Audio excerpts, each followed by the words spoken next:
surprise, we're here at 7 o'clock instead of 8 o'clock tonight. So welcome to the Jackrabbit Illustrated podcast. The A team here with you tonight. Matt and Chad. Dallas is on a plane somewhere over America on another recruiting visit. So Dallas, Hudson, hope you guys are doing well. Chad, how the heck are you doing, buddy? I'm doing okay. I didn't really sleep very well last night. I think it had nothing to do with the game. I just happened to not. Woke up with a terrible backache and haven't actually left the house all day. Oh, no.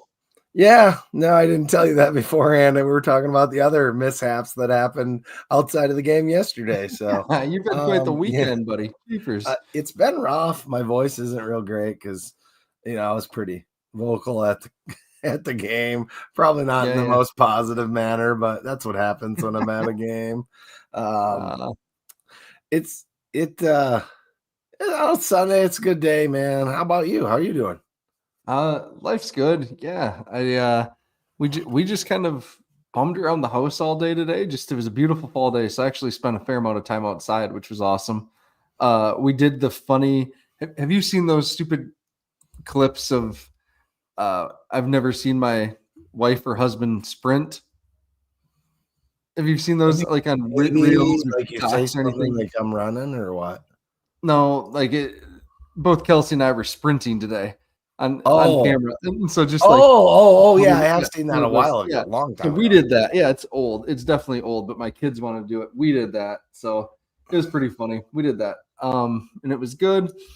What else? Watched a lot of football.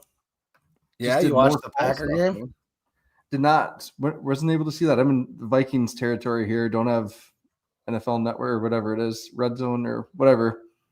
So couldn't watch it. Had to watch the Vikings Bears. I'm sorry. So, yeah, I know. That's one of those games where you really wish both teams could lose. Hey, but you know what? The good thing is Miles is a Vikings fan, and he actually got to see the Vikings, rip his heart out again. So I think slowly, Chad, he's coming to our side, like the good side, the green and gold here. Although we've had a great season ourselves ever since Tucker Kraft got hurt. Yeah. They did sneak out a win today, so heck yeah.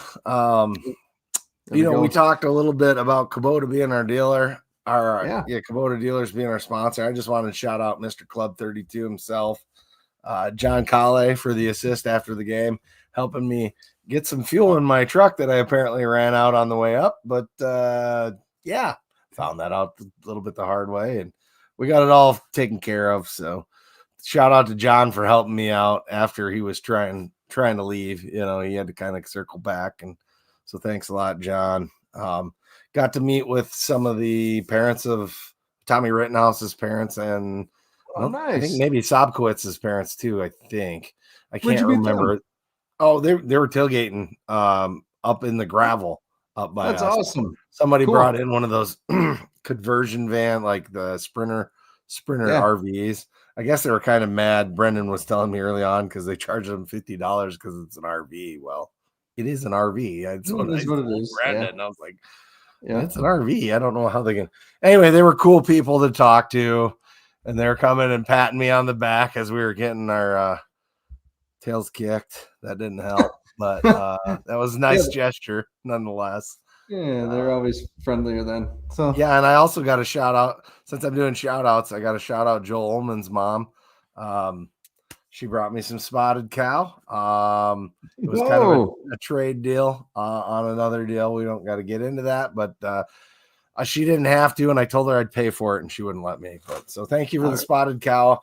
I enjoyed a couple, and most of the other ones kind of disappeared before the tailgate was over. But you know how I am with beer, so yeah. Cool. Well, thank you, Kubota Dealers of South Dakota, for your continued sponsorship of Jackrabbit Illustrated.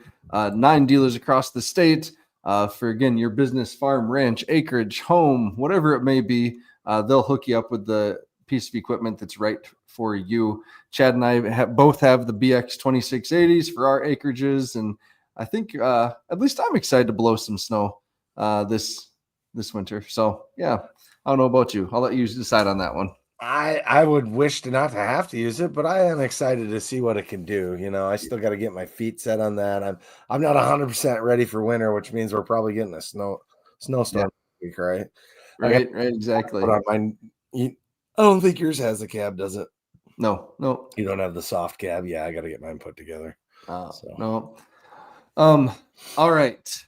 Also got to have to thank Haddock Ranch, our show sponsor, and congratulations to Haddock Ranch for the certified Angus beef ranch to table designation, I believe is what it's called. First in South Dakota to do it. Absolutely unbelievable beef. I grew up in the black Angus industry, and certified Angus beef was the best of the best. And just happy for Hadrick Ranch to achieve that milestone. And we've both enjoyed their beef. You can get it at lots of restaurants across the state. They can deliver it. You can get it shipped to your place from hadrickranch.com. You can put your order together. You can stop in Rub and Tug Barbecue and pick it out of a freezer right there. You just want to sample it. It is wonderful. So get yourself some Hadrick Ranch beef. Thanks, guys, for your continued sponsorship as well. So appreciate it. Yeah, I know they came over to the tailgate. That was kind of funny too, but I guess we'll let the other guys talk about that. So yeah, perfect. I wasn't there for it. Perfect. All right. So let's talk about this. I think we can say that was the worst first quarter of football we have maybe ever seen. At least the first 5 minutes, for sure. It was one of those things where anything that could go wrong did. Like, I don't know how else. It couldn't have been really worse. There wasn't much that could have been worse. We certainly didn't set ourselves up, I don't feel like, offensively in that first series to not have what happened happen. I feel like we're way too predictable. Like you pointed out in Rants and Raves, like everybody pointed out in the stands, like we all knew what was coming. When they're putting that many people in the box, I don't know, maybe throw it in the middle. We saw that work later on in the game, throwing a little bit over the top to one of our tight ends, sneaking out when they're bringing all that pressure with all their linebackers and all their down linemen. Yep. I don't know. And it just, again, we talked about this exact thing with Indiana State. And I think for me, that's the really frustrating part is, again, it was a run up the middle, same as Indiana State, that went nowhere, right? Virtually nowhere. And then it was wide receiver screen. And it just, like, they knew exactly what was coming. Like everyone around me saw that trips formation to the right, towards the home side of the field there. And it just, like, you knew it was coming. And then the swing pass, the end wasn't rushing. The end knew that was coming there. Like, that's right. The thing. So it just, it's so frustrating. Like I said in Rants and Raves, like, write the script, print it out, and then burn it, shred it, burn it, get rid of it, and just do what you would do if you were down 35 points. Like, because the offense did look much better after that. And the other thing is, every time we've went into hurry up offense with Jack Henry, we seem to do really well. Let's just start with that. Like, whatever that is, 2-minute drill. If that's not our starting script next week, I think we're missing the boat. Like, just my personal opinion. Let him throw downfield. He does really well. Yeah, he throws a nice deep ball, man. Throws a very nice ball. And I love his moxie. Dude's got a ton of moxie. That it was end of second quarter, close to half, where he did that jiggle in the backfield. Nothing was available. He ran down the sideline, got a bunch of yards, and then ran out, and the guy hit him. It was the best. He got up and he went like this as he was walking because he knew he got hit late, but he had such moxie on that play. And that kid, it's there. If he gets just a little bit better, he's going to be an amazing all-star and push for starting time over anybody else that comes into the program, I think. Because he's right there. I agree. In the interception, the second interception he had down the sideline, I thought it was his fault, but his arm did get hit a little bit. It got hit, and it hung up in the wind too, right? Yeah, you couldn't get it all on it. He was probably trying to do too much and maybe shouldn't have thrown that ball, but we're being pretty critical to say that, I'd say. Yep. And that's, again, when you are playing a redshirt freshman, those mistakes are going to happen. Like, and he's down by a bunch, right? That doesn't help. Yeah. Yep. So I think that's where some of my frustration from some of the stuff later in the game and even the stuff last week against USD. I know Alex talked about this in Scared Money, but when you are playing a redshirt freshman quarterback, your upperclassmen have to step up. There was Coleman Kuntz had maybe a drop. Alex Bullock had a drop against USD potentially, or lost it in the lights at least.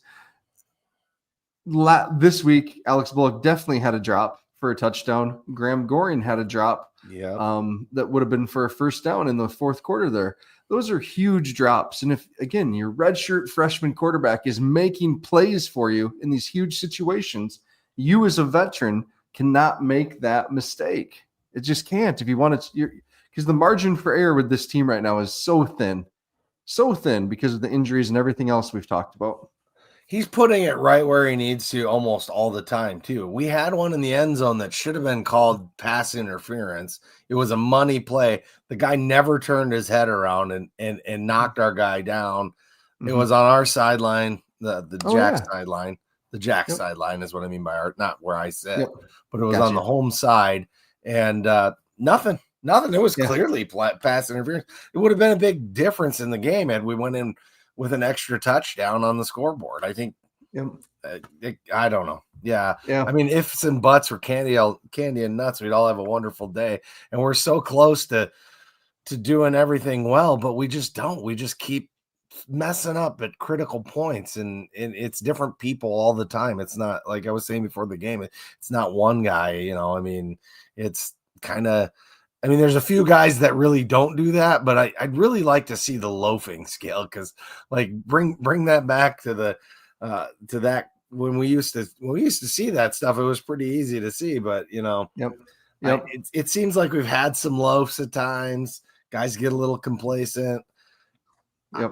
I don't know how you fix that at this point. Like, I think it's too late for this year. These guys have to figure it out this week and win. Or that's it. It's like, do you ever want to play football again? Unless you're going to the NFL, which, let's be honest, doesn't happen for a lot of college players, and it's a tough road to hoe from this level. You're going to either play to get more play time, or you're going to just pack it in. That's your two options. One positive in the couple positives, right? In the passing offense. I thought Grayton Gannon had an awesome game.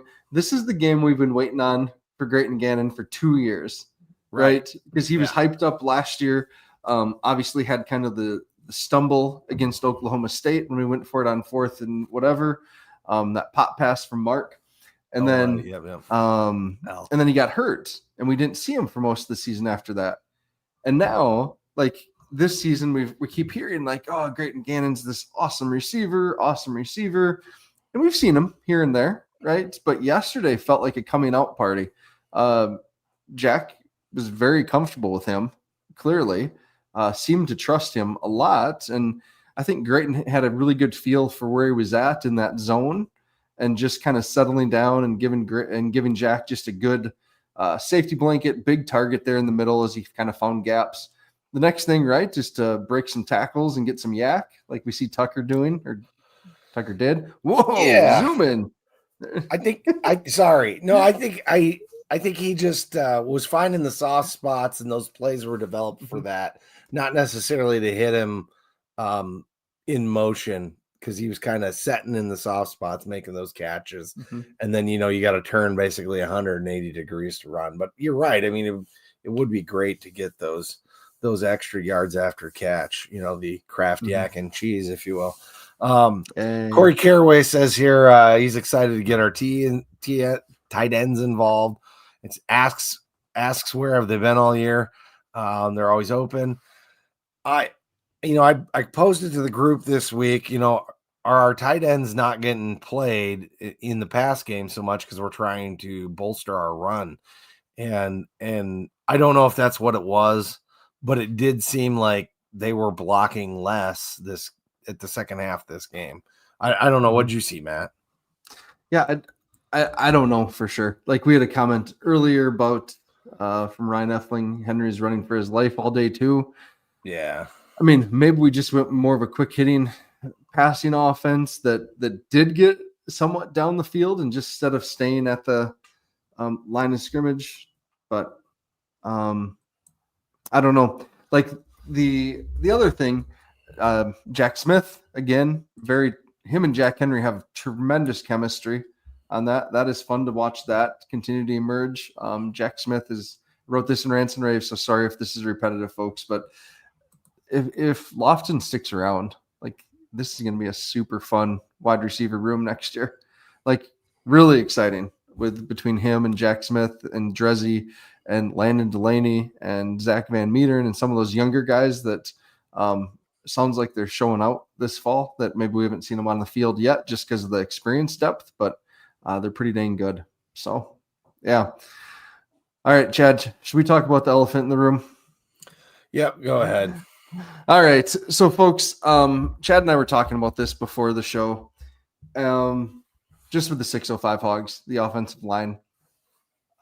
We continue to hear in Dan's media availability like that, the running backs, there's a lot of things that can go wrong on a play. The running back may not have the timing right or may hit the wrong hole or, watching it yesterday, there was nothing. There was nothing. I watched it back this morning. I don't know if there were run plays you're talking about. On run plays. Yep. Just so people know. I don't understand. I don't understand what I'm missing because it feels like there's just not even no creases are even there right now. Some plays there are, but a vast majority of the run plays, they're just stuffs. There's nothing. Illinois State lived on our side of the line of scrimmage, it felt like, for most of the game. So I don't know. I tend to agree. I know we've had some crazy pills.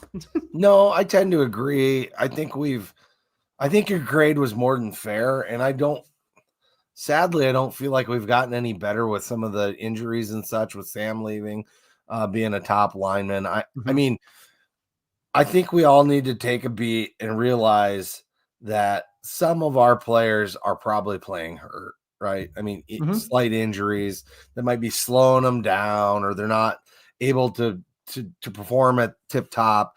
And I think that's really catching up to us too. So I think that's a factor as well. And let's think about this. The defense is just stuff in the box. How are we going to have any creases? Because every guy on the offensive line's got two guys to block at this point, it seems like. And we need to scheme up how to deal with that better. We did a better job in the second half, like I was saying, with we're throwing the ball to the guys Gannon over the middle. I don't know. I mean, both things can be true, right? Like, we're not getting creases. B, it's somewhat the defense being able to scheme up what we're doing. I don't know. I guess we're probably zone rushing, so not necessarily running a hole like Kurt says here. SDSU doesn't really use the whole concept. We just engage, not move. I mean, okay, so then let's start moving people. Good Lord. I watched several offensive line pulling and or blocking where my offensive high school line coach would have benched me for patty cake, and that's what he called it. And I don't know. We're not initiating that contact as much as I would like to see. I think we need to be more like Mason McCormick, more aggressive, more vicious. If I see a couple, penalty flags because our guys are being such holes, like Mason used to be, good. That's the attitude we want on the offensive line. I'm going to beat your, what? And I haven't seen that ferocity. And at times when we're pulling, sometimes the guys look a little lost. I mean, Kenyon's looked real good on the outside. I think that's maybe a better natural spot for him in tackle. But I don't know. We got some guys playing a little bit out of position too on that line. And it's frustrating because we're this close. That's the thing. We look terrible. Honestly, big picture, we look terrible. These not last game, but these two bad home games, we've looked terrible at times. This one we looked much better towards the end, but big picture also is just a couple little things that we just keep stepping on ourselves, and it's just killing us. It's just killing us. We have to execute much better. We can't be sloppy with our play. I mean, there's no room for sloppiness in the Missouri Valley Football Conference, or you'll lose to Indiana State. Mm-hmm. Yeah, right. Youngstown almost found out in that first half. Well, I mean, look how close we were to not winning against Youngstown. Look how close we were almost not winning at Murray State. And granted, Chase got hurt at Murray State, but still, I mean, it's a thin line between a great team and a good team.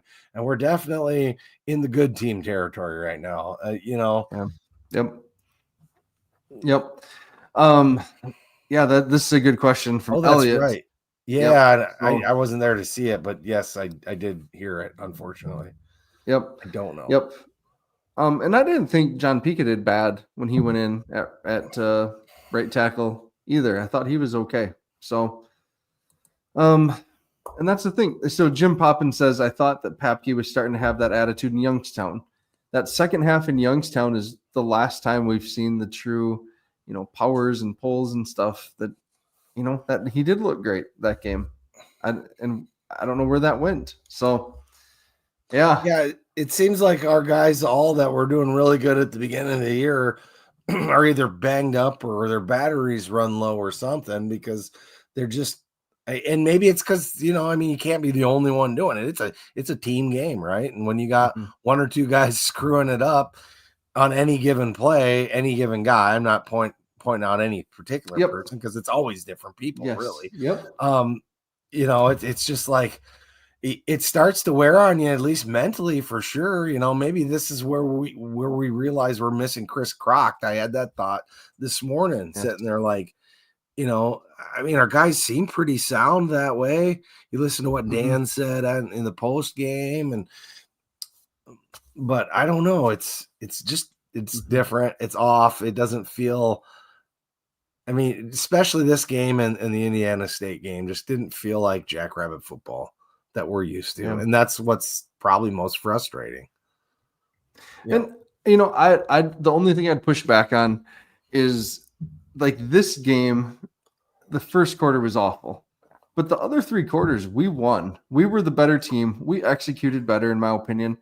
I mean, Illinois State had 38 yards in the second half, I think is the number that I heard in the post-game press conference. Yeah, I think that's what it was. So, I mean, that's playing pretty good football. And honestly, again, we should have had a couple more scores in the second half. Some drops, and the whole should have, would have, could have. I get that. But, I don't know. For as bad as that first quarter was, the other three quarters we played pretty damn well, in my opinion, against a good team. Unfortunately, it's a 4-quarter game. Yep. Yeah. And you can't let it get that far out in front of you. Yes. That's the worst thing you can do. Yeah. Because then you're forced to pass more, which I think we showed. Yeah, maybe we should. So we should. Like, Coach E, if you listen to this podcast, which I'm pretty sure you don't, and if you did, I'd maybe question how good of a coach you were if you listen to it religiously. But maybe throw the ball more to start with at North Dakota. I don't know. Yeah, depending on the defensive scheme. But if they scheme up like Illinois State did and bring everybody downhill, let's throw. Yeah. All right. I got to talk about Chase, right? So there's everything. So the thing is, folks, nobody knows anything. Like, I think that's a John Gaskins line. Doesn't he say that like quite a bit? I don't know, because I don't listen to him a whole lot. You may think you know, but you don't know. I think that's what he says. There we go. That's what. He says that on Nobody's Listening. Yep. I do listen to that. Yeah. So nobody knows, and if someone tells you Chase is going to play, unless it's Chase or Dan Jackson, they're lying. Don't listen to them, because for how many weeks in a row now have we heard, oh, Chase is going to play. He's fine. Chase will be back. Chase is definitely playing in this one. Heard it from, his hairdresser, his mom's hairdresser, whatever. Like Chase is going to Yeah, play. His uncle told so-and-so. So yeah, his uncle's horse told me that he's definitely back. yeah, yeah. And then, this week, oh no, Chase isn't playing. Chase is out for the year. Like nobody knows. Right. So unless Dan or Chase say it, don't believe it. So we don't know. We don't know if Chase is going to play. It'd be great if he did. Everybody asked me all week, like all over the place, is he playing? Is he playing? And the answer I gave them, we literally know nothing, but I'm of the belief that we're going to see Jack Henry. That was just my personal feeling, and I made sure everybody my personal thought is I think we'll see Jack Henry. I don't know. I haven't heard anybody shouting from the mountaintop that Chase is going to play, so I don't feel confident that we'll see him. Yep. And we've all heard too, right? High ankle sprain, turf toe, fracture in his foot. We've all heard fasciitis. Plantar fasciitis. Like we've heard all these things. What's true? Apparently what's he's not? missing his leg from the knee down. I don't know. Yeah, right. So and Elliot Benson's right. Jack Henry is a bowler. It's a good point. The dude's a gamer. I love his stuff. He's got room to grow, and you kind of got to give him that because he's young yet. I mean, and he started 2 games.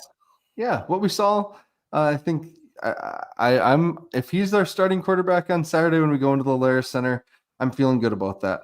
I'm fine with that. I do have to say something else. I have to shout out Jack Smith's mom too, because she watches the podcast, as she pointed out, not just her husband. Okay. and we're talking about Jack. It just made me think about it. But Jack Smith, also such a baller. Dude is excellent. Like I know coaches said it, but we just need to get the ball in his hands more. Because good things happen, right? Like it's like when we had Tucker Kraft, like just find a way to get that guy the ball. He'll make some stuff happen. Yep, definitely. Okay, let's talk about the defense, Chad. Go ahead. Aiden Dotterman had a pretty good game for the most part. I am not a fan of standing over another player and doing a lockdown when you're down 28-0. Let's not do that. You got lucky a couple times too. The ball. So just my opinion. I'm not a defensive. I'm not a DB guy, but he was in the right place to make the plays when we really needed it. But let's not do that stuff when the scoreboard's that bad. That's really my point. I was glad we didn't get a penalty, but I could have seen us getting a penalty over on the. It was over on the home side. I think you probably saw it at least. If you rewatched it. We just don't need that, right? Like let's not do that. He had a great game. Colby Claiborne had a really good game. I think, I watched him. He was down. He was down at like the DN position, and the running back went out, and he ran after him. He just knew what play was coming, ran after him, and tackled him for a loss of like 4. Because to be fair to Colby, he's not quite as fast as number 5. But he still got him, slowed him down and got the tackle. So that was a hell of a play. I'm really going to miss Kobe. I am going to miss him. He's so fun to watch. He's such a good player. If you just don't follow the ball and just watch Kobe on any given play, he's just a joy to watch play football because he's so undersized, but just busts his ass on every single snap. And it's too bad our depth took a hit this year because he's playing nearly every snap. Down. Yeah, pretty much. And he's still just going like crazy. Man, it's fun watching him play.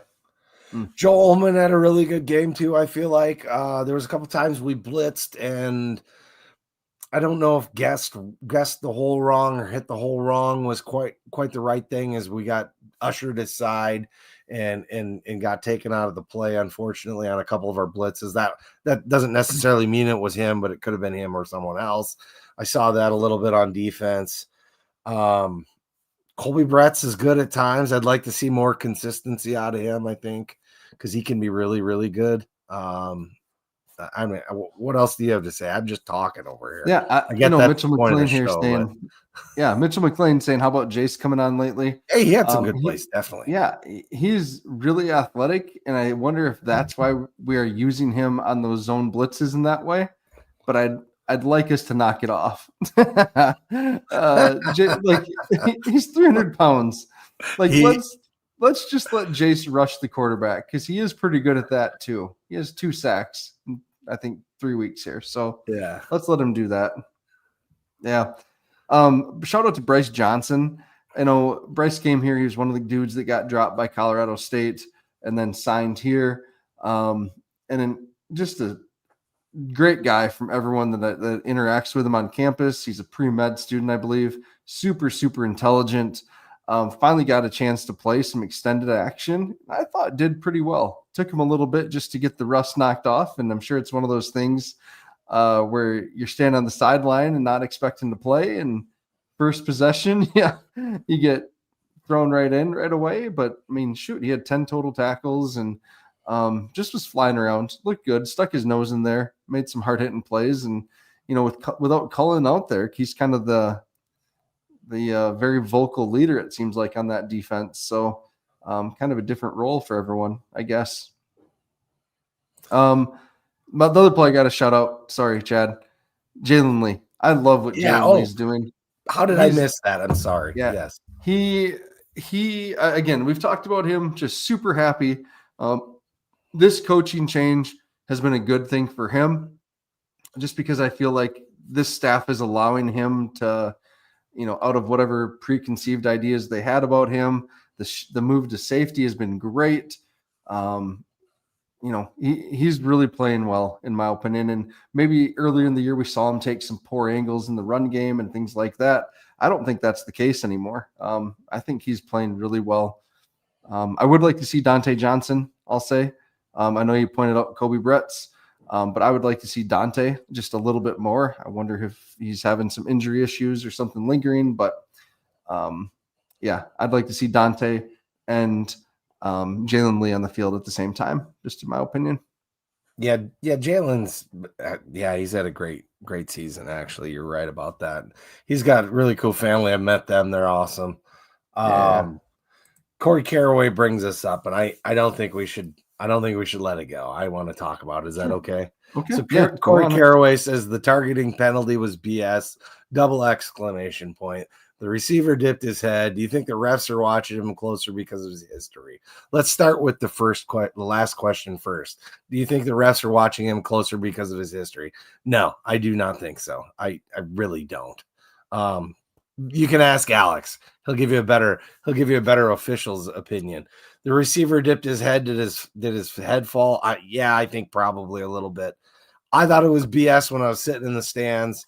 I didn't really feel like it should have been called targeting when I was watching it on the rewatch. So because Alex, our resident official, told the group that's the definition of targeting in our chat, I went and looked at the definition of targeting, and it was targeting. I don't like the rule. We can hate the rule all we want, but the refs have to call the rules the way they are. And if you don't like an 80 mile per hour speed limit, then you got to get your legislators to change that.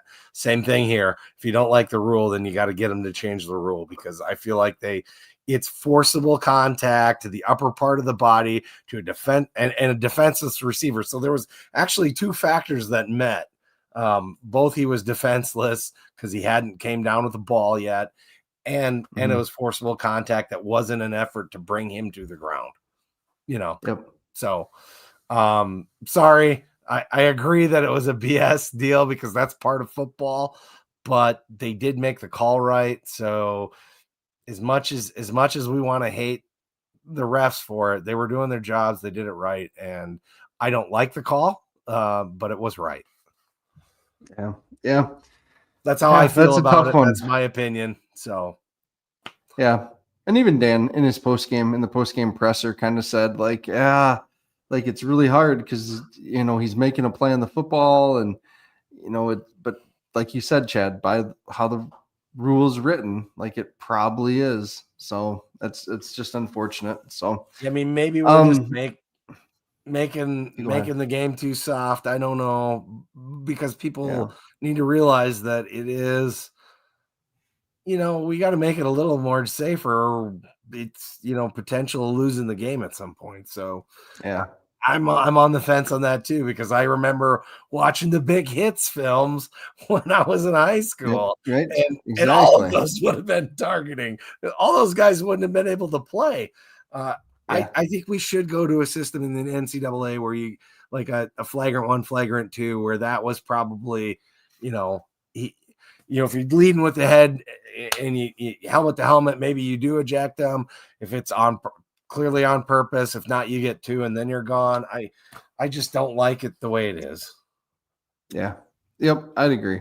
And Kurt says here too, yeah, been beat to death, but we need a flagrant incidental. Yeah, Absolutely. Yep. absolutely. I agree. 100% Kurt. Yep. Yep. Yep. Um, someone brought up the punting. Elliott did again. Also hurt not having Pelham's leg to help flip the field. Yes. Like that's hopefully he's okay. Hopefully he's okay. I mean, he's having an all-American type season. And Yeah, and I so watched him getting hit a couple times. It almost looked like he went fencing, but I couldn't really tell where he was hurt, because he kind of like got on his feet, but then another player picked him up. And yeah, so I don't know how he got injured, whether it was because his right shoulder seemed to go back. Stater did a pretty good job in relief. Yeah. I mean, we can't be upset. He was more than serviceable. He played really well, and I'd like to call him out in that, whatever happened at the beginning of the year where he had the quote unquote yips, he seemed to straighten it out. He's very reliable at this point, I think, and we just haven't had a lot of use of him because we've been trying to go for it all the time on fourth down. So yeah. Kurt, it's a good callback to earlier in the episode for those that you weren't listening when we talked about Chase Mason's injuries. So a horse told me callbacks he like will be that are back quality Saturday. comedy. That's you're a good comedian when you have those kind of callbacks. So thanks, Kurt. Yeah. But Ryan Harrington, any idea what happened there with him either? Like that was interesting. No. So yeah, Stater took those. So I don't know. I know it was senior day and we haven't talked about that at all, but how much are we going to miss Caden Olivier? That guy's so solid. Yeah. He's so good. And Yep. we're really lucky to have him. So for that reason alone, our seniors, specifically, I mean, not just him, we need to get the win next week. So them guys get some bonus football, because they really deserve to play some more games. Yeah. What was there? Was there 14 guys that walked? Something like that? I can't count that. I only have 10 fingers. Yeah. Right? It was interesting. It was one of the more unique senior days because let me just think here. Dodderman and Miles Taylor, I think, are the only two that were in the program the whole entire time. Right? Well, and like Olivier. there were so many 1-year guys. Olivia was a 3-year guy. Was he only a 3-year? Oh yeah, he did come because he came from right, Texas State. Yep. Claiborne was a 2-year guy. So that was just interesting. It was a real different vibe. We had all these 1-year guys that we had brought in for this year. So yeah, just a totally different. Carter Nold says 19 or 22, he thinks, which is way more. If it's 22, I don't even have enough toes to keep up. So yeah. So that was interesting. But yeah, I don't know. Grateful. I think I want to emphasize before we move on. Really grateful to these guys who stuck it out with the coaching change. We do know that Kobe could have gone other places and probably gotten more in NIL money. But man, I'm glad he's a Jackrabbit. Miles Taylor for coming back, and Dodderman for sticking it out. Yeah, Chad? I just wanted to point one thing out before we move off of this game. So keep going, but sorry, that was a thought. No. And just just even the 1-year guys, whether it's Julius or whoever, Kevin Spellman, just some of the guys that came in, Isaiah Johnson leaving, a really good Bemidji State program to come down here and be our number 1 corner this year. Like if we didn't have him, we'd be in kind of some trouble. And I know, and I joked about this last week that has a super high percentage of difficult catches allowed, if that's a stat. But he's been really good too. So I don't know, just interesting day. Yesterday was weird, the senior day stuff with that many like new faces that I feel like I hardly know still. So yeah, Chad, Are what do we you got? gonna do any kind of game balls or anything here? Because we got, Yeah, we'll do game balls. one our great sponsor and partner, Guppy Sports Bar and Grill, with 30,000 screens down there. The best nachos around in Brookings. Go on down there and have an excellent, one of the best beer selections in town. We don't talk about that very often. And they also do mixed drinks. So you kind of can get it all down there at Cubby's. So hop on down to Cubby's before or after a game and get yourself some food and or drink. Great place to catch away games this week if you're not able to get on the bus with Jim Poppin, and take it in person. That would be a good thing. If you're stuck going to a wedding like I am, well, then you're just shit out of luck. But I want to give my special teams game ball to someone other than Stater. I know you kind of picked him, right? Okay, who you got, buddy? Cody Cotton again. Because of one play, and it was amazing. Did you see it? Do you know what I'm talking about? Nope, don't know what you're talking about. It was on a punt in I think the second quarter. It was either second quarter or early in the first half. It hit the ground, and we had guys all around it, and they were going to let it kind of roll. And well, they had guys around it too, but we had guys there, and he grabs the guy. He runs over, grabs the guy, pulls him, and throws him on top of the ball. They called it out on the broadcast. It was hilarious, but what a heads up play. He was very smart to do that. And, I love that guy's. He's just a great football player. Like, I can't wait to see him hit the field more than just special teams, but he really, like you said, busts his ass. And I appreciate that. I just want to call it out. He probably doesn't listen to this, but anyway, he's getting some love from me this week. There we go. I like that. I did give it to Stater too. I thought he did a good job. Fair. It was very serviceable on that, on handling all three duties, doing his best Hunter Dustman impersonation there. So, offensively, I think I went with Grayton Gannon. Didn't go with Jack Henry, just because the pick six. Like, even though I don't think it was entirely his fault. So yeah.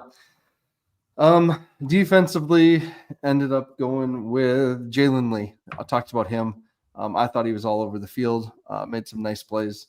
Could have gone with Aiden Dotterman in his pass breakups. Like, he played a solid game as well. Yeah, we had a lot of PBUs, right? Like, I think I heard it. Do we have over 11? I don't know about that many, but Dotterman had 3. I heard 11, and the game wasn't over. So wow, that's crazy. Yeah. So both the Walters family, and the Hagen family, thank you, are going to have tailgate set up there for folks that are going. I know our bus plans to stop by, both, or at least I do. So I'm excited about that. Been on talking to Darren a little bit. So that's kind of fun. Should be a great time.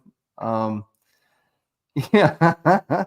So Jim Poppin says, Chad's sponsor is so excited to go to Grand Forks. He lit up with a big smile when I talked to him about it. He is very excited about and who that is. I mean, we need to call out my sponsor. Yeah.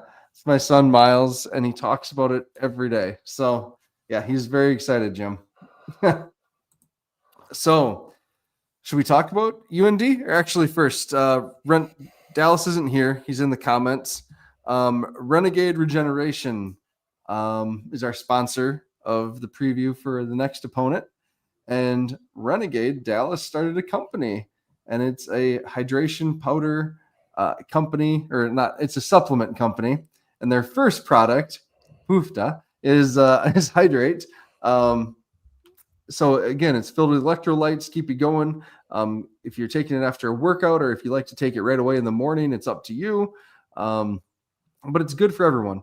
And Dallas says that he always talks about it's for athletes and people that want to get back in shape. It's kind of for everyone. So like if you're looking for that, Go to renegaderegeneration.com, right, Chad? Is that the website? RenegadeRegeneration.com is, I do believe, the website.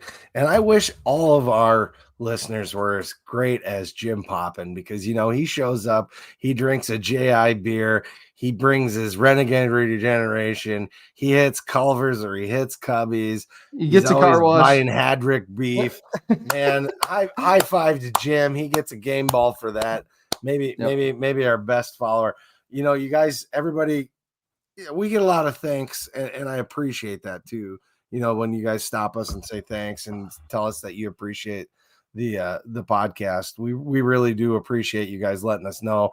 The best way probably that you can show some appreciation too is to make sure that you get out and support our sponsors, because they help us do some things with this thing too. So yep.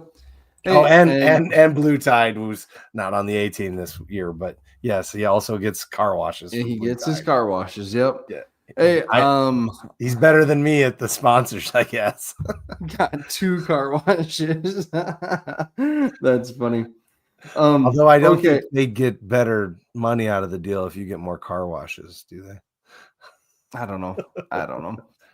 I did put up our store as well for our clothing and stuff.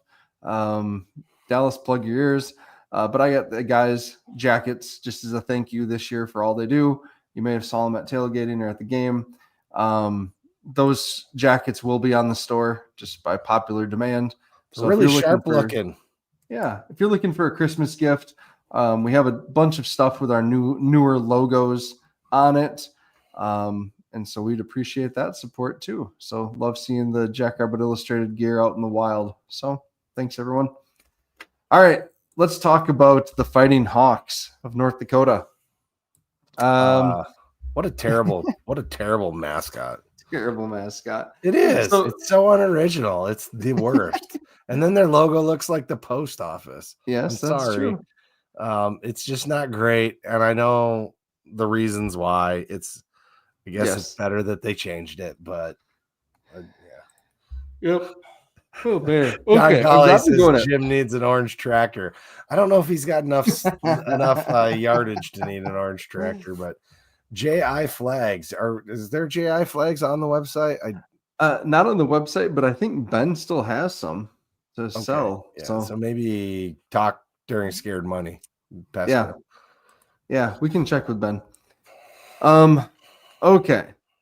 So North Dakota, their offense has been pretty good this year. 35 points a game, running it to 210 yards a game, 195 through the air or on the ground or through the air. And their quarterback this year, last year's starter, Simon Ramfo, is benched. He's second or third string now. And Jerry Kaminsky, who I thought was going to be the starter last year. I was shocked they didn't name Jerry the starter. That Bubba passed him over. I remember saying that. I remember Ray Gronowski agreed with me. And Simon Ramfo struggled last year. And Jerry Kaminsky has been pretty good. He's maybe struggled the last few weeks, but just here you go, guys. He's completing 60% of his passes, 2,068 yards, 23 touchdowns to 8 interceptions. Like he's pretty good. He's mobile enough. 572 rushing yards. That's pretty damn good. So we are going to have our hands full with him.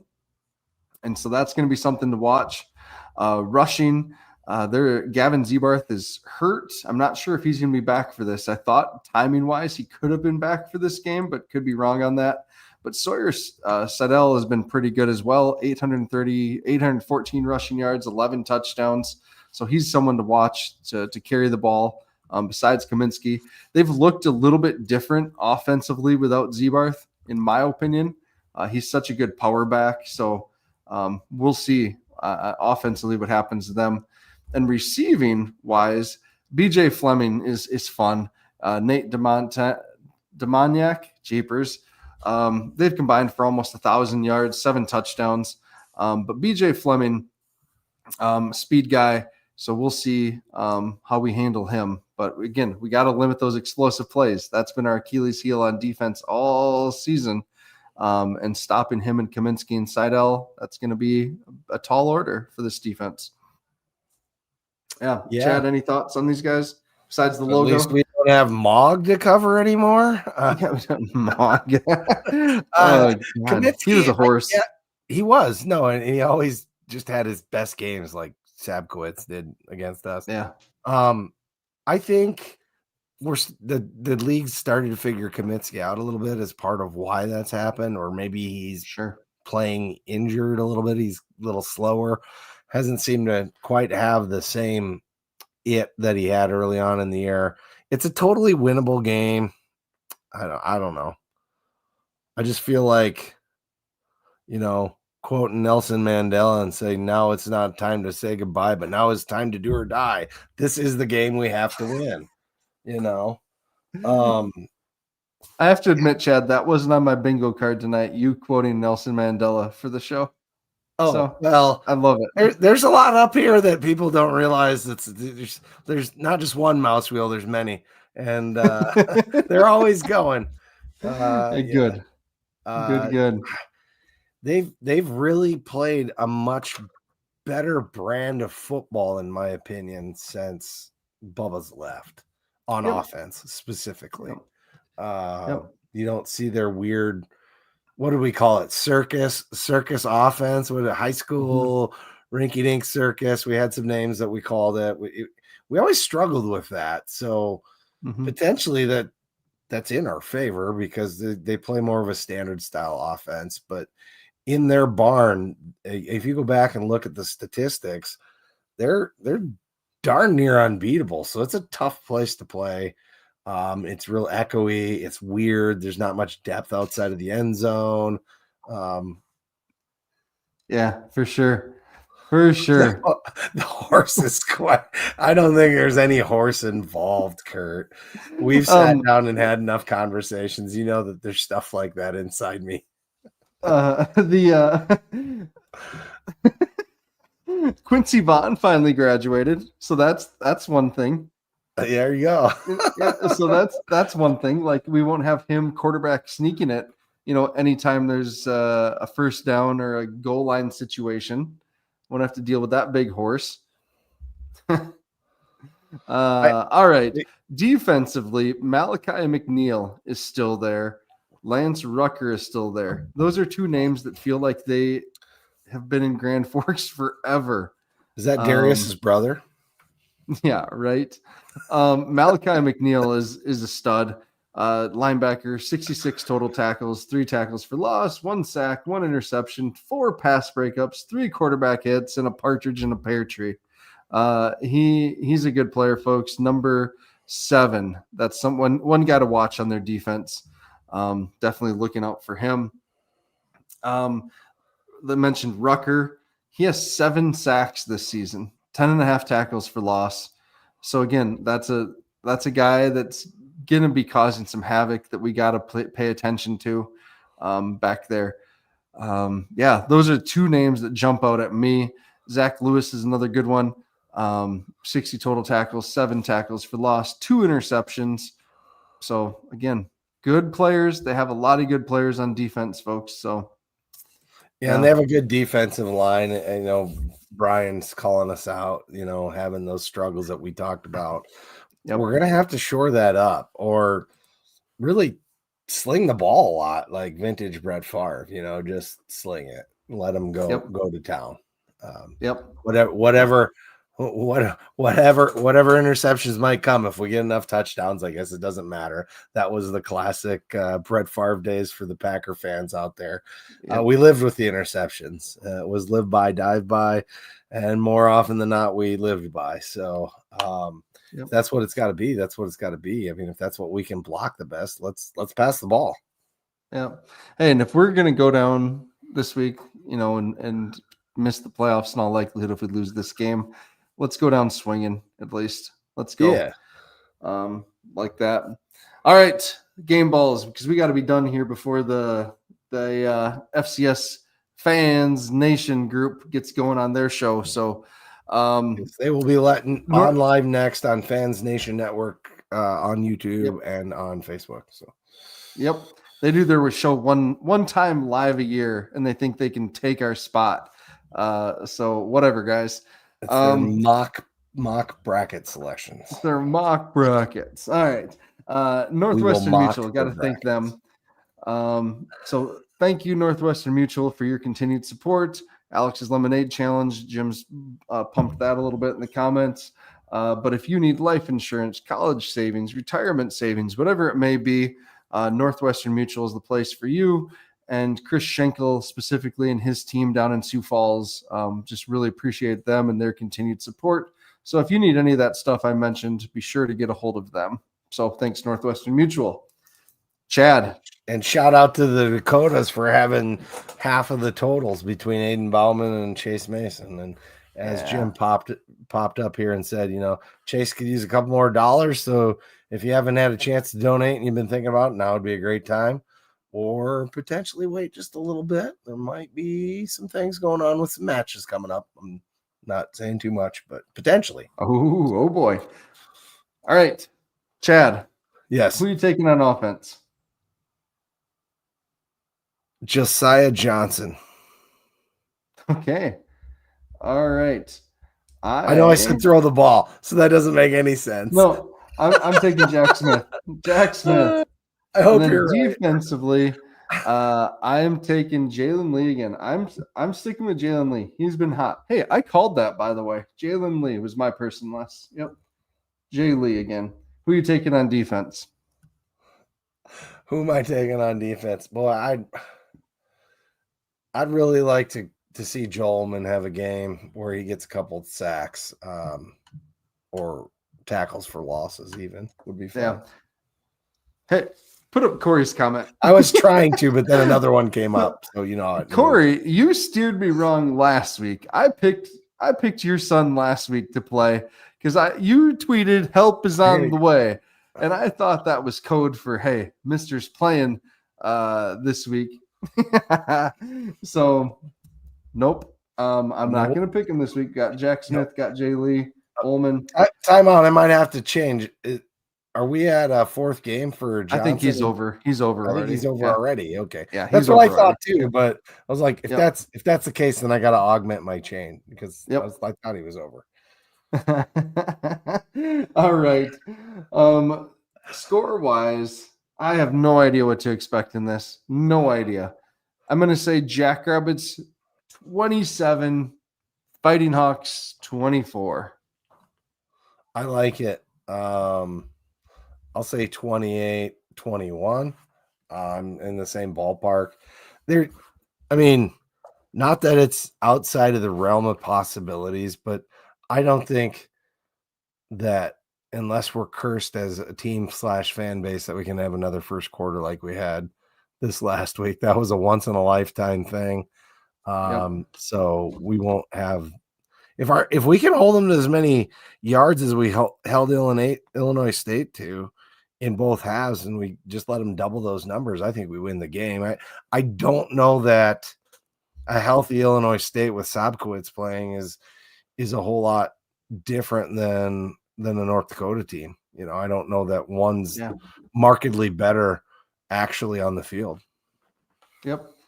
All right, Chad. So are we in agreement? Winning, we're in. Lose, winning, we're in. We are out.